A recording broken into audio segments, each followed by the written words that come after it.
Class fifth के बच्चे ध्यान दें। आप लोग गुलिवर ट्रैवल्स में पढ़ रहे थे। पेज नंबर 117 पर बॉटम लाइन अंतिम पैराग्राफ देखें। अंतिम पैराग्राफ में लास्ट लाइन जैसे आई वॉक्ड, यहाँ से देखें आई वॉक्ड से ही पढ़ना है। तो कह रहा है आई वॉक्ड स्लोली बैकवर्ड, मैं धीरे धीरे आगे और पीछे, बैकवर्ड एंड फॉरवर्ड, आगे और पीछे बढ़ना शुरू किया।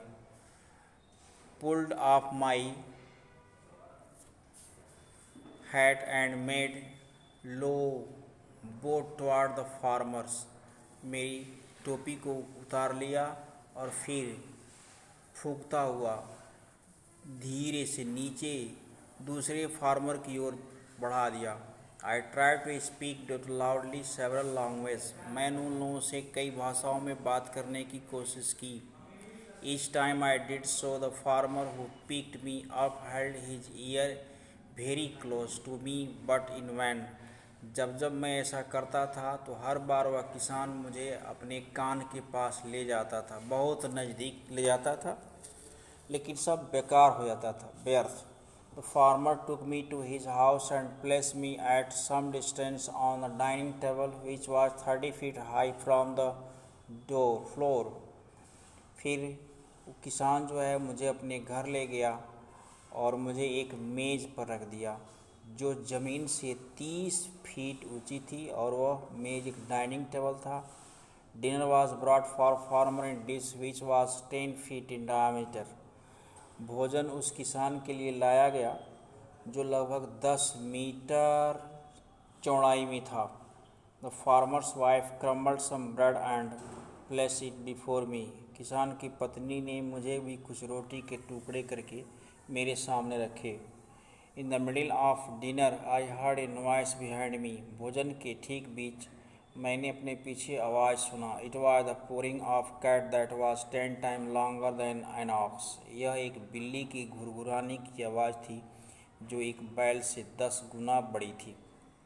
The farmer's wife was stroking him, किसान की पत्नी उसको सहला रही थी। Then entered the farmer's 1 year old son in arms of lady, तब मैं एक वर्ष का बच्चा जो किसान की पत्नी की गोद में खेल रहा था उसके पास पहुंच गया।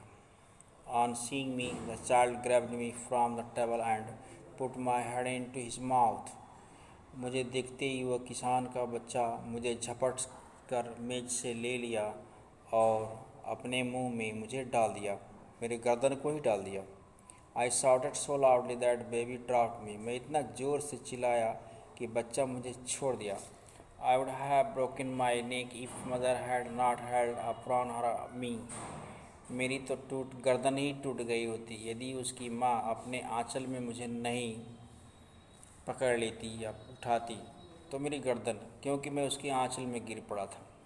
Later she put me on her own bed and covered me with a clean white handkerchief, बाद में वह अपने कमरे में जहाँ वह सोता है उसी में मुझे ले गया और एक सफ़ेद रुमाल से मुझे ढक दिया। I slept dreaming of my home, my wife and my children, मैं वहीं सो करके अपने घर, बच्चे, बीबी की सब सपने देख रहा था। यहाँ तक आप लोग हिंदी और इंग्लिश दोहराएंगे।